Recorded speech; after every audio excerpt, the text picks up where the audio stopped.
Hello again, this is Jeff Scott, your instructor for the complete ASP.NET course. We've been going over Lesson 13, talking about ASP.NET Ajax. I've shown you this drawing right here that I pulled off of Google Images. We quickly looked at part of the Ajax, a New Approach to Web Applications, a 10-year-old article by Jesse James Garnett, but I wanted to mention a couple more good resources that are out there, and there are plenty. But this is ASP.NET. They've got a whole Ajax tab in here. Notice there's a home, there's a getting started, and there's tons of blogs. There's all sorts of stuff. So getting started. And they've got videos in here and a lot of other stuff. All right. Then I went out to the Microsoft Developer Network, msdn.microsoft.com, and they've got a very well-written Ajax overview right here. Finally, I went out, and I guess I've removed it, but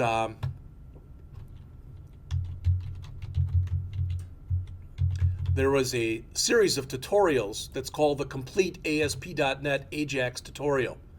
That was from ajax.net/tutorials.com. I believe this is a 7-part series.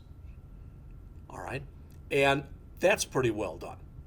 Okay, so there's plenty of different things that are out there. So what I want to show you first of all is I want to go in and bring in one of the tools from our Ajax toolkit. I want to bring that in, okay, and then show how it's going to be used, and then we'll go back and we'll talk about each one of these controls that you see right here.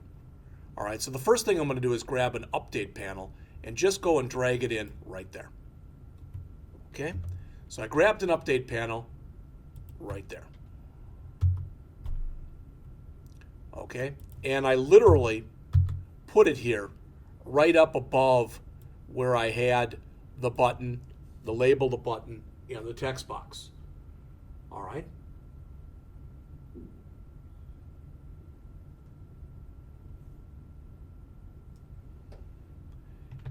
And so I've got this in here right now. So I've got update panel, got the ID. You've seen all this stuff before, the run at equals server, etc. There's the beginning and there's the end. Now, I'm not sure why it didn't come in, but normally when you've got an update panel, it also brings in what's called a content template. All right.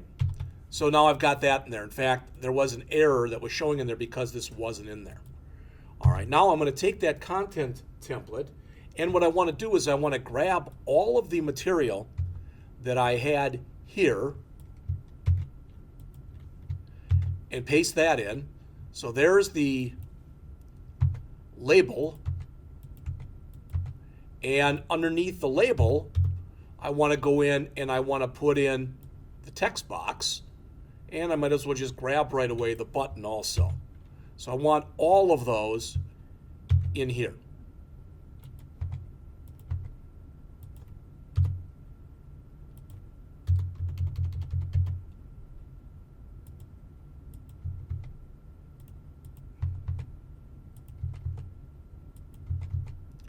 So what I've done, hopefully you realize this taking a look at it, is I have wrapped my entire program, everything, all of the controls I have in the program, I have wrapped them inside of an update panel and really inside of a content template that's in an update panel. Now, if I switch back to design mode, this doesn't look any different. If I save and run the program, it should run okay. Give me an error. The control with update panel 1 requires a script manager on the page. All right, the script manager must appear before any controls are needed, and that's a good point. Because in order for an update panel to work, it needs what's referred to as a script manager. We're going to go over all these in just a second. All right, so what does that mean? Well, what that means is, in this case at least, what I'll do is I'll go back to my source, and before I've got the update panel, I'll go in and I'll drag in a script manager. All right, so let me stop the run. And you've already seen all this before, so let's go back to the source and let's come up here and let's grab a script manager and just drag that in. Again, we're going to talk about very, very shortly what each one of these things in here is doing.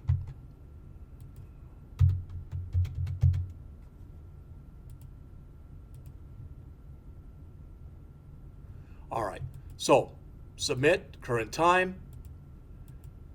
All right, so what this is doing is now the program is behaving more like a desktop application. In fact, there's a whole big talk going around. It's been going around for years about, I think it's called RIA, a rich internet application, where you build an application, a web app, that looks and reacts as though it's a desktop app, which is kind of what we're doing right here. All right. So again, the idea is we want a flicker-free page. In fact, if I keep doing this, it just kind of looks now like a clock. And you don't see any kind of page refresh. So really this update control that we just very quickly looked at, all right, this update control, that pretty much, or the update panel I should say, the update panel, what's an update panel control, that's the key component in creating flicker-free pages. All right, so what did we do? We wrapped the control around the content that we wanted to update. We added above it a script manager, and that was really it.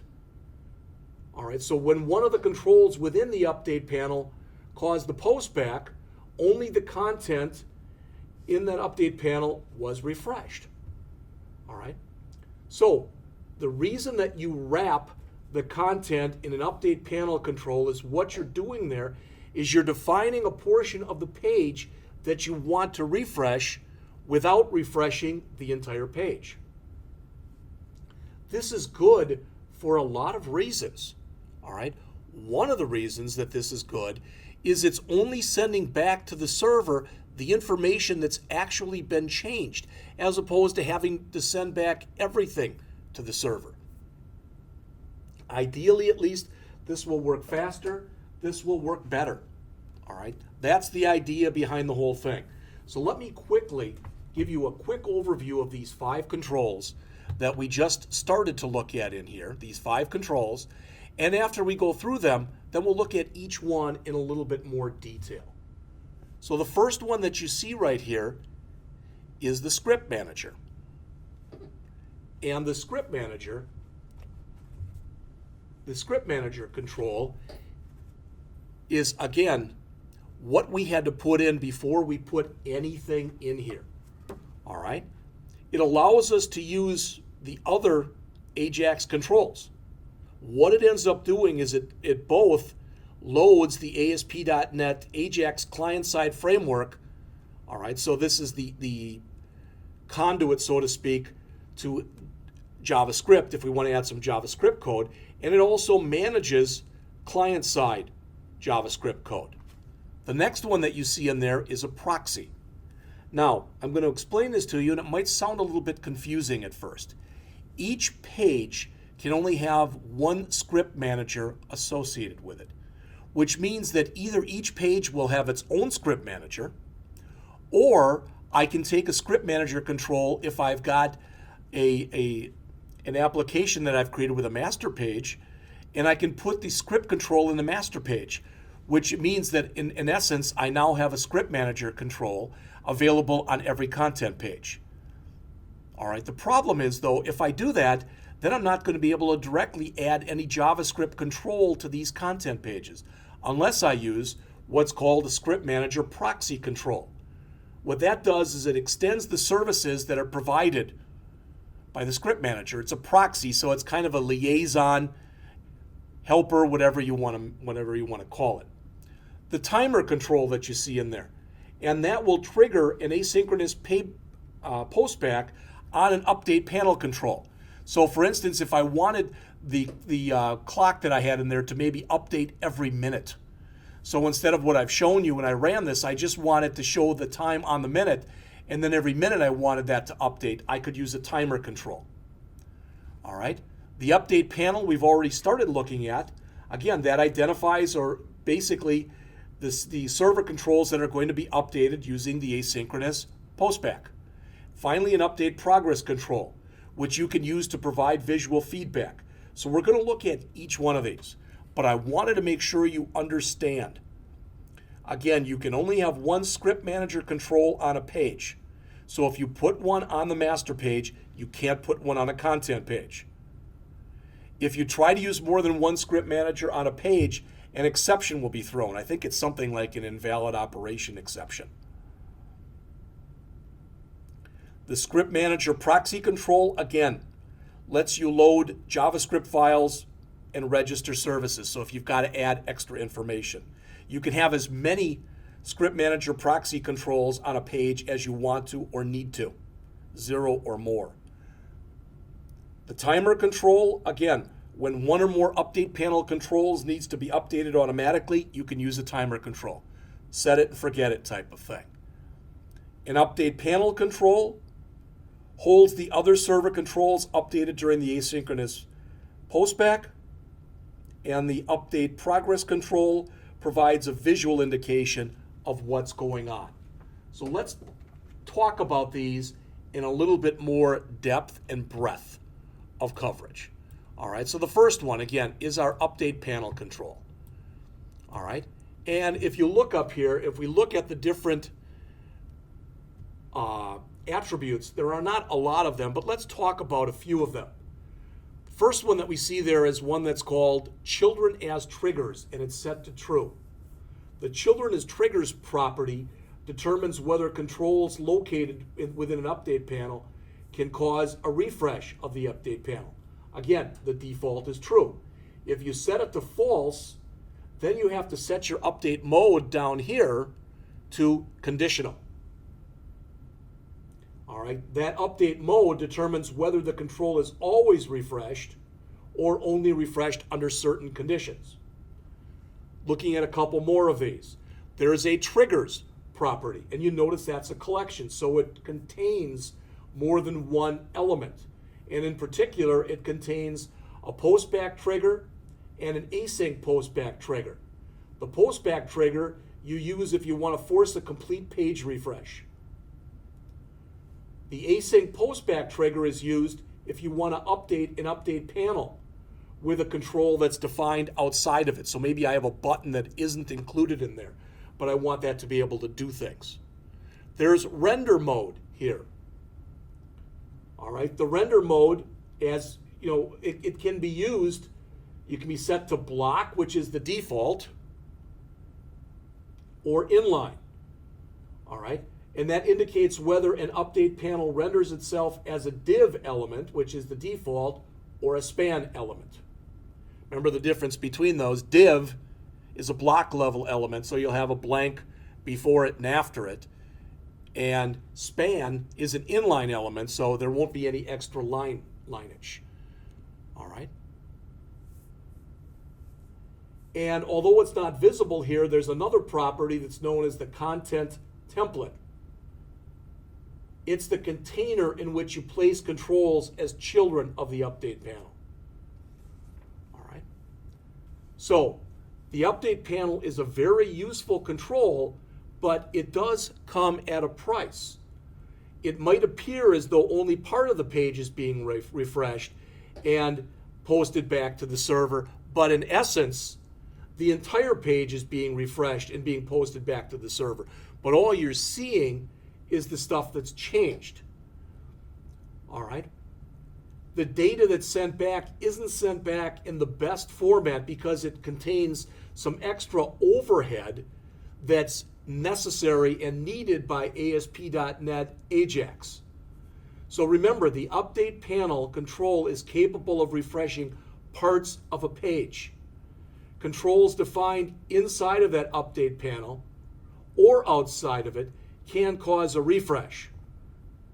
The update panel, though, needs a script manager control, all right, and that script manager control manages the client-side JavaScript and other things. So that script manager control, you'll see here that it has quite a few more attributes. So let's talk about a few of them.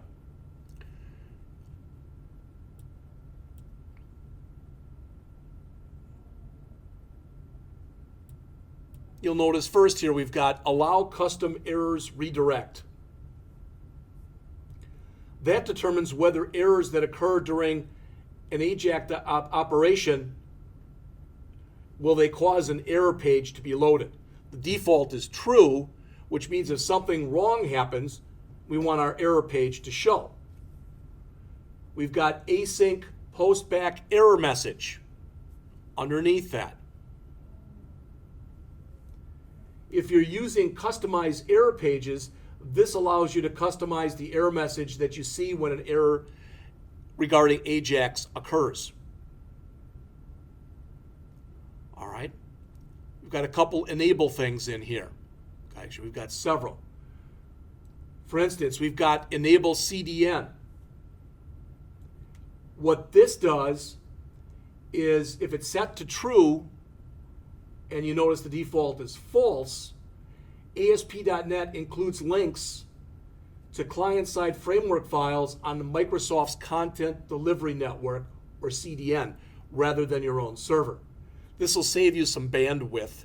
It can make the app run a little bit faster. All right. Let's see. I guess one I skipped here. The first one is the Ajax framework mode. That determines whether or not the Microsoft Ajax client library is included. A couple more things that are shown in here. There's a scripts attribute. All right, you'll notice again that's a collection. It's a child element of the script manager control. It allows you to add additional JavaScript files that the client must download at runtime. There's composite script right here. You notice that there's a plus sign here, which means it has a bunch of other stuff underneath it. It allows you also to add additional JavaScript files. But these are combined into a single downloadable file. What that'll do is it'll make the app run a little faster. It'll improve performance by giving, minimizing or doing the best it can to minimize some of the network overhead. Finally, we've got a services property down here, another collection that allows you to define Windows Communication Foundation, or WCF, services that we're going to look at in just a little bit.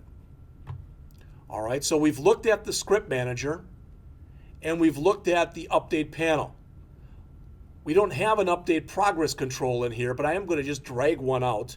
Not going to use it, but I'm just going to drag one out so there's one out here. And take a look at some of the things that are in here. You connect an update progress control to an update panel using the associated update panel ID property. All right. The contents are defined in the progress template element. But let's just talk in here a little bit about a couple of the things that are important. And these two properties are the ones that matter the most. The first says display after. You notice it says 500, which means 500 milliseconds, all right? 1,000 milliseconds equals a second. So a display after, in other words, it's saying the default is half a second. This determines the millisecond time that the control waits before it displays its contents. So if you wanted something to display after 10 seconds, as opposed to half a second, you change that 500 to 10,000. The dynamic layout, which is right below this, that determines whether the control takes up space on the screen, all right, when it's hidden. It maps to basically like a CSS display none type of thing if it's set to true, or visibility hidden when it's set to false. All right. So let's see what else that we have here. We've talked about the script manager, the update panel, and the update progress. Let's quickly talk about the timer and the script manager proxy. The timer control, and again, I will add one of these even though we're not going to be using it in here, just so you're able to see. There are a lot of different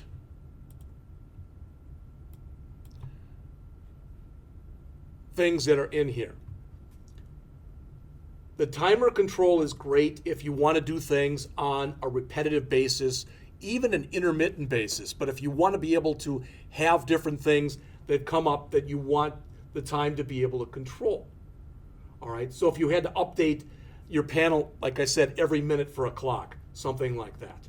At a specified interval, the control fires, it's what's called its tick event. And you can put any code in there that you see fit, that you want to have run. All right. And finally, the other control that's in here is the script manager proxy control. Again, you can have one or more of these controls. And just talking about it, they are used in conjunction with the script manager control, so they allow you to provide extra JavaScript code. And more often than not, the reason that you're going to use the script manager proxy is, as we've done in several earlier examples, you're going to come in and you're going to build an app, and that app will have a master page in it. And you will put a script manager control in that master page. The disadvantage of putting a script control in the master page is it's going to be taking up using some resources, and probably not every page on your site is going to need to use ASP.NET Ajax. That's the disadvantage. The advantage is it's set once and it's available to all pages. All right, but if you set up just standard code, standard JavaScript code, and you need some custom code on one of the pages, that's when you need to use a script manager proxy control. So we're going to come back in just a minute and we're going to add to our example.